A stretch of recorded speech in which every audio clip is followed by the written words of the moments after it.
बड़े ऐलान हुए हैं और इनका फायदा आखिर में अर्थव्यवस्था को दिखेगा। लेकिन सर थोड़ा ग्लोबल फ्रंट भी टच करते हैं। ट्रम्प पुतिन की मच अवेटेड मीटिंग थी, अब कोई सीजफायर डील तो हुई नहीं, कुछ है पॉजिटिव? देखो, डील तो सिंपल सी करनी थी।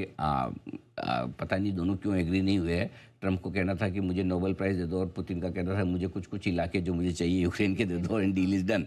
वही सारे चर्चाएं चल रही थी। अब चर्चाएं तो ये भी चल रही थी कि पुतिन खुद नहीं गए, अपना बॉडी डबल भेजा। भगवान ऐसी आई मीन वीकेंड पे भी लोग शांति से छुट्टी नहीं मनाने देते, ऐसे ऐसे मीम डालते हैं कि पढ़ने भी पड़ते हैं, ऐसे ऐसे लोग आते हैं। बट कुल मिला के बात ये कि सीज़ फायर को लेकर कोई डील तो नहीं हुई, लेकिन ट्रम्प के स्टेटमेंट, पुतिन के स्टेटमेंट बेहद पॉजिटिव थे और दोनों ने बातचीत को बड़ा कंस्ट्रक्टिव बताया, प्रोडक्टिव बताया, पॉजिटिव बताया, सही डायरेक्शन में आगे बढ़ रहे हैं। डील नहीं कर पाने के बावजूद ट्रम्प अपनी कॉलर ऊंची कर रहे हैं। उनको एक ही चीज़ चाहिए कि उनकी कॉलर ऊंची रहे बस, और वो होती हुई दिख रही है, तो वो ठीक है। अच्छा, एक चीज़ और है, दो खबरें और हैं जिस पर फोकस। एक, उन्होंने फॉक्स को इंटरव्यू दिया था, उसमें ये कहा कि भारत और बाकी जो देश रूस के साथ कारोबार कर रहे हैं उनके ऊपर जो एडिशनल टैरिफ और 25% की लगाने की जो बात की थी वो उसका क्या। तो उन्होंने कहा कि अभी 2-3 हफ्ते में देखता हूँ, अभी तुरंत नहीं लगाने जा रहा हूँ, देखूंगा। तो कम से कम एक ये रिलीफ हुआ। दूसरी एक खबर चल रही कि जो 24-25 अगस्त को अमेरिका का डेलीगेशन आने वाला था हमसे बातचीत करने के लिए, वो शायद अभी नहीं आ रहा। लेकिन वो तो जिस दिन एडिशनल टैरिफ की बात हुई थी तभी ये बातें आ गई थी कि वो डेलीगेशन नहीं आ रहा है।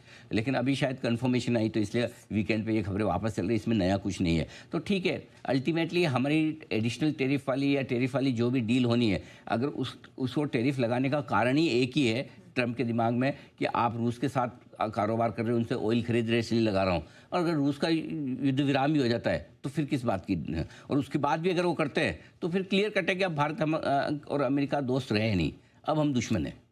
सिंपल सी चीज़ है। अगर आपकी रशिया यूक्रेन की सीज़ फायर हो जाती है या पूरा युद्ध विराम हो जाता है, सब कुछ हो जाता है, ख़त्म हो जाता है, तो उसके बाद भी अगर आपका स्टैंड भारत को लेकर अलग है तो इसका मतलब क्लियर है कि आपको किसी और चीज़ से तकलीफ है। करेक्ट। जो वो ठीक है तो है, कोई बात, हम हमारे हिसाब से निपटेंगे, निपट रहे हैं, कोई दिक्कत नहीं। अब अमेरिका को जो स्टैंड रखना हो वो दिख भी रहा है उनको कि फिर आपकी वजह से भारत और चीन नज़दीक आ रहे हैं। रशिया के साथ तो हम थे ही, तो और काफ़ी लोग अमेरिका में ये मान रहे हैं कि जो भारत के साथ ट्रम्प कर रहे हैं वो बहुत गलत विदेश नीति है अमेरिका की। सो हमें नुकसान, इसका मतलब ये नहीं कि उनको नहीं है। ठीक है, वो वैसे वाला मामला होता है कि 10 थप्पड़ आप मारोगे 6 में मारूंगा टाइप से, ऐसा वाला मामला है। झगड़ा करके फ़ायदा दोनों को नहीं है, पड़ती दोनों को है थप्पड़े, किसी को कम किसी को ज़्यादा।